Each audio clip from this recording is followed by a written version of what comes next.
तो friends, team girl का आने वाला एपिसोड बहुत ही इंटरेस्टिंग और शानदार होने वाला है, जिसमें आपको देखने को मिलने वाला है कि रघु आयशा से कहने लगता है कि सॉरी, मैं आपको बताना ही भूल गया कि हमें लाहौर के पास जाए पार्टनरशिप डील साइन करने के लिए। तभी आयशा ये सुन करके सोचने लगती है सही है, जितना ही हमसे बाहर मिलेगा ना उतना ही आरती दी के सामने आने का खतरा कम हो जाएगा। और दोनों जाने लगते हैं। तभी आयशा रघु से कहने लगती है जस्ट अ मिनट, में वो नेकलेस पहनना तो भूल ही गई जो आपने मेरे लिए लिया था, और नेकलेस पहनने के लिए चली जाती है। रघु उसका वेट कर रहा होता है। आरती भी को छुप करके देख रही होती है। रघु को भी उसके पीछे किसी के होने का एहसास होने लगता है। रघु पीछे पलट कर देखता है मगर आरती छुप जाती है। आरती जिस तरफ छुपी होती है रघु के कदम ऑटोमेटिक उस तरफ बढ़ने लगते हैं। रघु उस तरफ जाने लगता है। तभी आयशा भी अपना नेकलेस लेकर के आ जाती है और रघु को उस तरफ जाता हुआ देख करके परेशान होने लगती है। इधर आरती भी रघु को आता हुआ देख करके परेशान हो रही होती है। रघु आरती को देखने वाला होता है। इतने में आयशा दौड़ करके आती है और उसका हाथ पकड़ लेती है और कहने लगती है आप वहाँ कहाँ जा रहे हैं। और रघु उसको नेकलेस देख करके कहने लगती है मुझसे यह लग नहीं रहा था कि आप मेरी हेल्प करेंगे। रघु भी हाँ कह देता है। आयशा भी बाल हटा करके उसे नेकलेस पहनाने का इशारा करती है। रघु भी आयशा को इस तरह से देख करके घबराने लगता है और कहने लगता है इफ यू डोंट माइंड, मुझे आपसे कुछ कहना था। आयशा भी कहने लगती है हाँ कहिए ना, क्या कहना है। रघु भी कहने लगता है कि आप है ना इंडियन आउटफिट में ज्यादा अच्छी लगती। तभी यह सुनकर के ऐसा सोचने लगती है तो अब इसके लिए मुझे आरती दी की तरह बहन जी बन करके रहना पड़ेगा। तभी रघु कहने लगता है आपको बुरा तो नहीं लगा ना। आयशा भी कहने लगती नहीं, वह तो मुझे भी इंडियन कपड़े ही पसंद, अगर मुझे अपनी मीटिंग के बाद सूट पर जाना इसलिए मैंने यह कपड़े पहने, वरना सलवार कमीज वही मेरा फेवरेट है। रघु भी कहने लगता वही मैंने सोचा कि आप इस तरह से कैसे हो सकती है। उसके बाद रघु आयशा को नेकलेस पहनाने लगता है और उसे नेकलेस पहनाते हुए घबरा रहा होता है। आयशा से कहता है वो मैंने पहले कभी किया नहीं ना इसलिए। आरती भी रघु को इस तरह से आयशा को हार पहनाते हुए देख करके परेशान हो रही होती है। रघु आयशा को नेकलेस पहना देता है।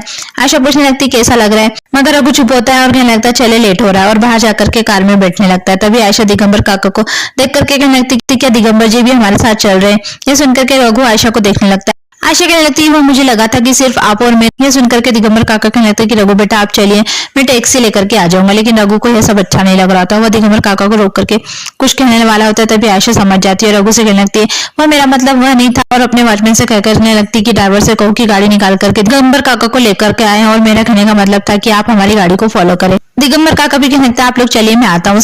उसके बाद दोनों निकल जाते हैं। आरती भी दोनों को बाहर देखने आती है और रघु का दिया हुआ बुके वहां पर देख करके अपने हाथों में उठा करके मुस्कुराने लगती है। आयशा भी रघु को गाड़ी में देखने लगती है। रघु शर्मा रहा होता है। आयशा भी जानबूझ करके बहाना करके रघु की बाहों में गिर जाती है और कहने लगती है सॉरी, और ड्राइवर से कहने लगती है भैया थोड़ा ड्राइव ठीक से कीजिए ना, और रघु को सॉरी कहने लगती है। रघु भी कहने लगता है इट्स ओके। उसके बाद रघु का फोन बजने लगता है और बार बार बज रहा होता है। रघु बार बार काट रहा होता है। आयशा भी फोन देख करके कहने लगती है आपका भी फोन बार बार बजता रहता है ना, मेरा भी फोन बार बार बजता रहता है, कभी कभी तो बहुत इरिटेटिंग हो जाता है, और हम दोनों की लाइफ कितनी एक जैसी है ना। बातें सुनकर के रघु सोचने लगता है ये आयशा को क्या हो गया, आज कैसी बातें कर रही है। तभी रघु फोन उठा लेता है और कहने लगता है कि आपको समझ में नहीं आता कि मैं बार बार फोन काट रहा हूँ, इसका मतलब मैं बिजी हूँ।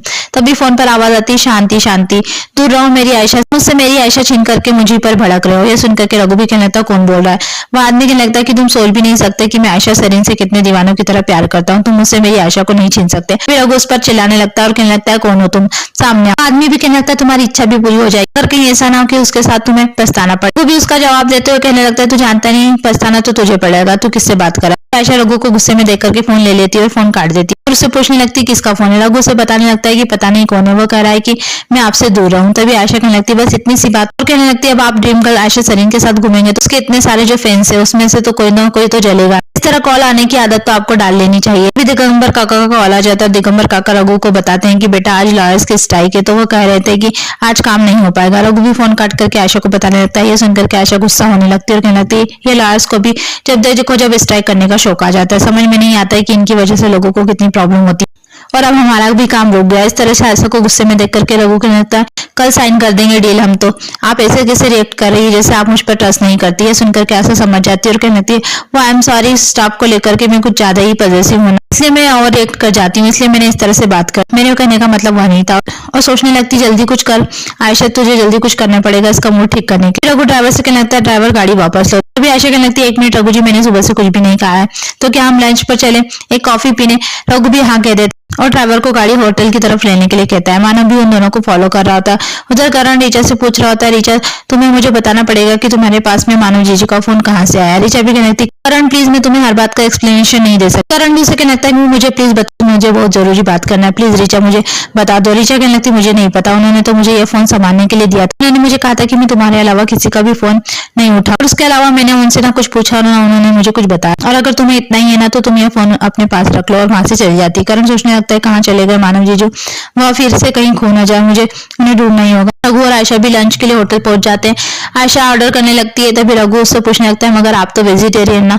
तभी आयशा भी बात बदल करके कहने लगती मैं तो आपके लिए ऑर्डर कर रही थी। रघु भी कहने लगता नहीं आज मैं वेज ही खाऊंगा। तभी रघु के पास वापस उसी नंबर से फोन आ जाता है। वो आदमी उससे कहने लगता कि मैं तुम्हें यही कहना चाहता हूँ कि तुम आयशा से दूर रहो, वरना उसके बाद कहीं तुम्हें पछताना ना पड़े। रघु अपने आसपास इधर उधर उसे देखने लगता है और फोन पर कहने लगता कौन हो तुम और क्यों बार बार मुझे फोन कर रहे हो। तभी वो व्यक्ति रघु से कहने लगता है वह नॉनवेज खाती है, वो झूठ बोल रही है तुमसे। यह सुनकर के रघु आयशा से कहने लगता है यह आदमी यहीं कहीं पर है, और रघु वो आदमी को इधर उधर ढूंढने लगता और कहने लगता कहाँ छुप गया, सामने आना। तभी इतने में वो आदमी भी कहने लगता सामने आऊंगा, जल्दी आऊंगा, शांति शांति, और फोन काट देता है। और वो कोई नहीं मानव उसी होटल में होता है। रघु आयशा को बताने देता कि वो जो कोई भी है ना वह यहीं कहीं है। तभी रघु के पास मानव का फोन आ जाता है, लेकिन इस बार रघु फोन नहीं उठाता है। आयशा फोन उठा करके कहने लगती आप जो कोई भी मेरे फैन है ना, तो मैं इस बात के लिए आपको अप्रिशिएट करती हूँ, लेकिन आप इस तरह से मेरे फ्रेंड को कॉल करके मुझे हर्ट कर रहे हो, और आप ये तो नहीं चाहेंगे ना कि मैं हर्ट हूँ। उसकी बात सुनकर के मानव कहने लगता अरे वाह आयशा सरीन इतने प्यार से, ये अंदाज तो आयशा सरीन का हो ही नहीं सकता, यह अंदाज तो आरती का है। ये सुनकर के आयशा भी चौंक जाती और उस आदमी पर भड़कने लगती है। तभी मानव फोन काट देता है।